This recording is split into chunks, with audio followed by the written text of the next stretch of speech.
बिहार में 20 सीटों की डिमांड करने वाले जीतनराम मांझी का बड़ा बयान। कहा, एनडीए में सीटों को लेकर कोई झमेला नहीं है, हमारा फोकस बिहार और भारत को मजबूत करने पर।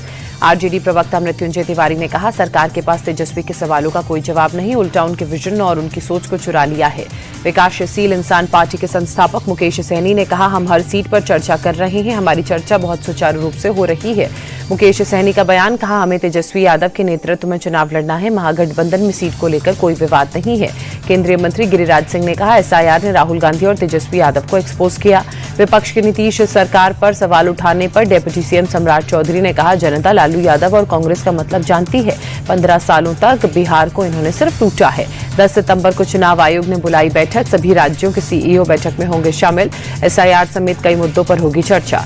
श्रीनगर में अशोक स्तंभ तोड़ने के मामले पर केंद्रीय मंत्री लल्लन सिंह ने कहा, अशोक स्तंभ हमारे देश का राष्ट्रीय प्रतीक है, इसे खंडित करने वालों को सख्त सजा मिलनी चाहिए। बिहार के मुख्यमंत्री महिला रोजगार योजना लॉन्च हुई, सीएम नीतीश कुमार ने योजना का शुभारंभ किया।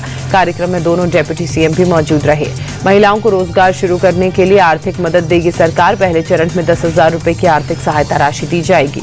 जीएसटी सुधार को लेकर पप्पू यादव ने कहा, यह सुधार भी सरकार की जुमलेबाजी होगी, चुनाव के बाद इसे खत्म कर देगी सरकार। गुजरात के पावागढ़ शक्तिपीठ में बड़ा हादसा, कंस्ट्रक्शन के काम में रोपवे जो लगा था वो टूटा, 6 लोगों की जान गई, कई घायल, मौके पर रेस्क्यू ऑपरेशन जारी। छत्तीसगढ़ के दुर्ग में जवान और पुलिसकर्मियों के बीच झड़प हुई, भगवा झंडा हटवाने को लेकर हंगामा। ईद के मौके पर झंडा हटवा रही थी पुलिस, सोशल मीडिया पर वीडियो हुआ वायरल। यूपी के औरैया में गौ तस्करों से पुलिस की मुठभेड़, एक तस्कर के पैर में गोली लगी है, एक मौके से फरार हुआ। आरोपियों के पास से तमंचा और बाइक पुलिस ने बरामद की। यूपी के कुशीनगर में मंचनों के खिलाफ पुलिस का एक्शन, महिलाओं से छेड़खानी का आरोपी अफरोज अरेस्ट हुआ। आरोपी ने थाने में ही हाथ जोड़कर पीड़ित महिलाओं से माफी मांगी। इंदौर में कांग्रेस प्रदेश अध्यक्ष जीतू पटवारी के घर पर डकैती की नाकाम कोशिश, 5 से 6 नकाबपोश बदमाश कैमरे में कैद हुए। दिल्ली के जेएनयू कैंपस में तेंदुए की दहशत, एक छात्र ने तेंदुए को देखने का दावा किया, हालांकि वन विभाग का सर्च जब हुआ तो उसमें तेंदुआ नजर नहीं आया। जीएसटी में कटौती के बाद टाटा ने अपनी गाड़ियों की कीमत में भी कटौती का ऐलान किया। 22 सितंबर से 65,000 से 1,55,000 रुपए तक सस्ती होंगी टाटा की गाड़ियां। सितंबर को पहले कारोबारी हफ्ते में सोने के दाम 3,950 रुपए बढ़े। देश में कई राज्यों में 10 ग्राम सोने का भाव 1,06,000 के पार पहुंचा। बीते कारोबारी हफ्ते में चांदी के दाम में 5,598 रुपए की बढ़ोतरी। देश में 1 किलो चांदी का भाव 1,23,000 रुपए हुआ।